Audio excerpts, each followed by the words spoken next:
आइए आगे हम लोग भूतकालीन समायोजन के अगले क्वेश्चन पर चलते हैं।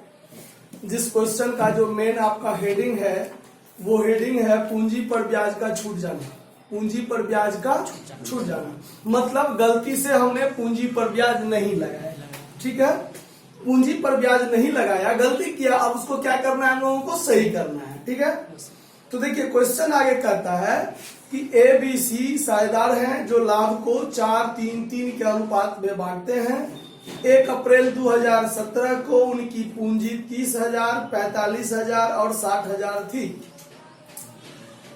अंतिम खाते तैयार करने के बाद ये पता चला है कि पूंजी पर 6% ब्याज दिया ही नहीं गया। पूंजी पर 6% वार्षिक की दर से ब्याज दिया ही नहीं गया। आवश्यक समायोजन प्रविष्टि दीजिए। मतलब ध्यान दीजिए, व्यवसाय में लाभ तो हुआ होगा, उस लाभ में से हमको क्या करना था, पूंजी पर ब्याज देना था। बात पर ध्यान दीजिए। मान लीजिए हम लोगों को 1 लाख रुपया लाभ हुआ, मानकर चलते हैं 1 लाख में 10,000 ब्याज का होता। 10,000 किसका होता, ब्याज का होता, और वो 10,000 हम ब्याज नहीं दिए। देखिए अगर हम 10,000 ब्याज देते तो सही काम करते, और बाकी 90,000 का जो लाभ था उस लाभ को साझेदार आपस में क्या कर लिया, बांट लेता, यही ना। लेकिन 90,000 का तो काम सही है, 90,000 जो बांटा वो तो सही है, लेकिन गलती कितना का किया है, 1 लाख को बांट लिया। 1 लाख में 10,000 ब्याज देता, सो नहीं दिया, और 1 लाख को बांट लिया। 1 लाख, फिर से एक बात समझिए, यही बात मेन अगर समझ गए तो फिर बात समझ जाइएगा। मानकर चलते हैं 1 लाख लाभ हुआ, 1 लाख लाभ में से 10,000 पूंजी पर ब्याज देना था तीनों साझेदार को। वो पूंजी पर ब्याज अगर हम दे देते तो बाकी 90,000 जो बचता उसको साझेदार आपस में बांटता। गलती क्या किया, पूंजी पर ब्याज नहीं दिया और पूरे 1 लाख को बांट लिया। पूंजी पर ब्याज नहीं दिया, पूरे 1 लाख को बांट लिया। मतलब 1 लाख में 90,000 को जो बांटा वो तो सही बांटना ही था, नहीं बांटा, नहीं दिया, क्या तो पूंजी पर ब्याज। तो गलती हुआ पूंजी पर मात्र ब्याज के लिए। आया बात समझ में, गलती किस चीज के लिए हुआ, पूंजी पर ब्याज के लिए। अगर हम पूंजी पर ब्याज देते तो कितना होता, और पूंजी पर ब्याज नहीं दिए तो उसको, इसका मतलब वो 10,000 को भी तो हम लोग लाभ अनुपात में बांट लिए। पूंजी पर ब्याज देते तो कुछ अलग होता, और वो पूंजी पर ब्याज नहीं दिए और 10,000 के लाभ को हम लोगों ने क्या किया, लाभ विभाजन अनुपात में बांट लिया। तो गलती मात्र इतना ही बात के लिए हुआ है। तो आइए सवाल में हम लोग देखते हैं कि कितना कितना है। तो पहले एडजस्टमेंट टेबल बनाएंगे हम लोग। क्वेश्चन नंबर 34 है एडजस्टमेंट टेबल बनाएंगे हम लोग। टेबल में क्या बोले थे हम, एक पार्टिकुलर 3 गो साझेदार है तो 3 गो अमाउंट का कॉलम और एक चौथा होगा टोटल के लिए, ठीक है। तो ये पार्टिकुलर साझेदार है ए बी सी और ये है टोटल का कॉलम। और एडजस्टमेंट में, पास्ट एडजस्टमेंट वाला बात में हम ये बताए थे आपको कल कि जो गलती किए हैं पहले उसको सुधार करेंगे। जो गलती किए हैं उसको पहले सही में क्या होना चाहिए ये देखेंगे, उसके बाद देखेंगे कि हम लोगों ने गलती में क्या कर दिया। तब दोनों का क्या करेंगे, तुलना करेंगे कि गलती में कितना हो चुका है और सही में क्या होना है। तब दोनों का एडजस्टमेंट करना है हम लोगों को। देखिए तो सबसे पहले क्या देना है, इंटरेस्ट ऑन कैपिटल ना। तो interest on capital at the rate of 5%, 5% है ना।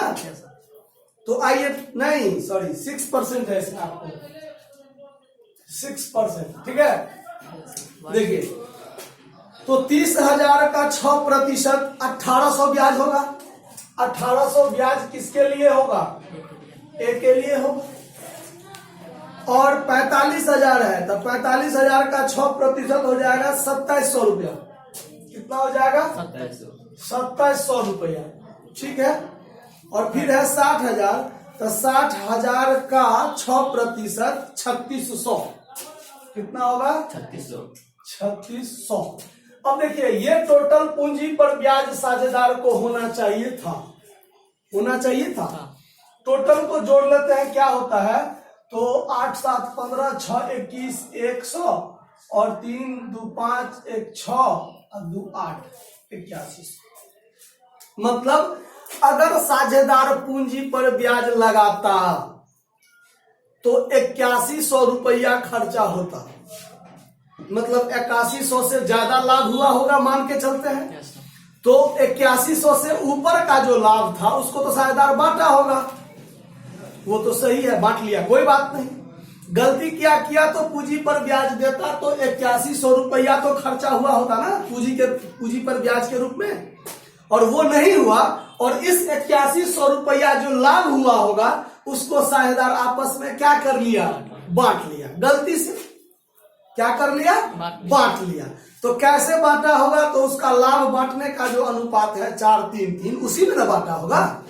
तो अब यहां पर हम लोग लिखेंगे लेस प्रॉफिट और रेडी डिवाइडेड बाय पार्टनर। किस अनुपात में, 4-3-3 के अनुपात में ना। यानी इसी 8100 को साझेदार क्या कर लिया है, पहले ही बांट लिया है। क्योंकि गलती में पूंजी पर ब्याज नहीं दिया और 8100 को बांट, गलती से बांट लिया है ना पहले से, जबकि इतना होना चाहिए। लेकिन उन लोग 8100 को जो बांट लिया है 4-3-3 अनुपात में, तो 8100 गुने 4/10, 8100 गुने 3/10 और 8100 गुने 3/10, यही ना। ये हो गया था 8 या 2430 रुपया होता है। यहाँ भी 8 या 2430 रुपया, 8 चौक 3240 रुपया, यही ना। यानी इस 8100 को जो साझेदार आपस में बांट लिया गलती से, तो इसको 3240 हुआ है, इसको 3240 मिल चुका है पहले ही, इसको 2430 मिला है और इसको भी 2430 मिला है। मतलब 8100 का जो ये लोग काम कर लिया है पहले से, जिसमें एक को 3240 गलती से मिला है, इसको गलती से 2430 मिला है और सी को गलती से 2430 मिला है। मतलब सही में ये होना चाहिए, पूंजी पर ब्याज देते तो सही में ये होता, लेकिन गलती से ये हो चुका है। अब यहां दिमाग लगाइए, मिलना चाहिए कितना, 1800, अब मिला है 3240, तो ज्यादा मिला ना। तो उसको लेवल पर लाने के लिए क्या करना पड़ेगा, घटाना पड़ेगा। भाई लाओ नीचे निकालो, तो कितना कम हो जाएगा इसका, 1440। देखिए तो घटा के 1440 होगा शायद, 18 14 32, हाँ ठीक है 1440। ये जो निकलेगा आपका इफेक्टेड अमाउंट, ये आपका इफेक्टेड अमाउंट है। यानी ए से माइनस करना पड़ेगा, ए के पूंजी में से माइनस करना पड़ेगा कितना, 1440 माइनस करना पड़ेगा। इसमें देखिए इसको सही में मिलना चाहिए 2700, और गलती से कितना मिला है 2430। क्या कहेगा भाई साहब हमको और दो, तो इसको कितना और मिलना चाहिए, तो 270। 270 इसमें क्या होना चाहिए, प्लस होना चाहिए। फिर इसमें इसको मिला है कितना, 3600 मिलना चाहिए, 3600 वास्तव में मिलना चाहिए 3600, और इसको मिला है 2430। तो इसको भी और देना पड़ेगा ना, तो दीजिए इसको और, कितना दीजिएगा, तो 1170। 8100 का माथा पेची खत्म। मतलब ए को 1440 ज्यादा मिला, इसको इतना कम मिला, इसको इतना कम मिला। तो अब सही करने के लिए इसमें इतना दोनों को देना पड़ेगा और इसमें से इतना क्या करना पड़ेगा, निकालना पड़ेगा। तो बात क्या हो जाएगा, ठीक हो जाएगा। अब यहां पर हम लोगों को इसके लिए एडजस्टमेंट एंट्री बनाना पड़ेगा ना। तो यहां पर लिख देते हैं एडजस्टमेंट एंट्री। तो एडजस्टमेंट एंट्री जो हम लोग बनाएंगे, तो देखिए इसका पूंजी स्थिर है या परिवर्तनशील, वो स्पष्ट क्लियर तो नहीं किया है, स्पष्ट क्लियर नहीं ना है, नहीं है। जब देखिए इसमें दो तरह की बातें हो सकती है। एडजस्टमेंट करने के क्रम में अगर कह देगा कि साझेदार का पूंजी स्थिर है, तो स्थिर होने के क्रम में ये एडजस्टमेंट उसके करंट अकाउंट में जाएगा, ना कि कैपिटल अकाउंट में। चूंकि पूंजी स्थिर है, पूंजी में परिवर्तन नहीं होगा, तो सारा एडजस्टमेंट कहाँ होगा? करंट अकाउंट में होता है। अगर पूंजी परिवर्तनशील है तो सारा एडजस्टमेंट कैपिटल अकाउंट में होता है। इसमें पूंजी स्थिर है, ये बात स्पष्ट कहीं नहीं कहा गया है, मतलब परिवर्तनशील है। तो परिवर्तनशील है तो ठीक है, मतलब जिसका पूंजी घटाएंगे उसको डेबिट करेंगे और जिसका पूंजी बढ़ाएंगे उसको क्या करेंगे? क्रेडिट करेंगे।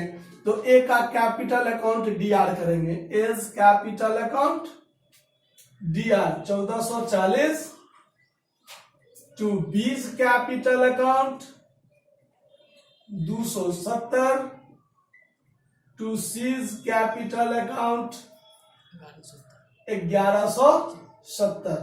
नरेशन लिख देंगे। Being affected amount adjusted by partners capital account.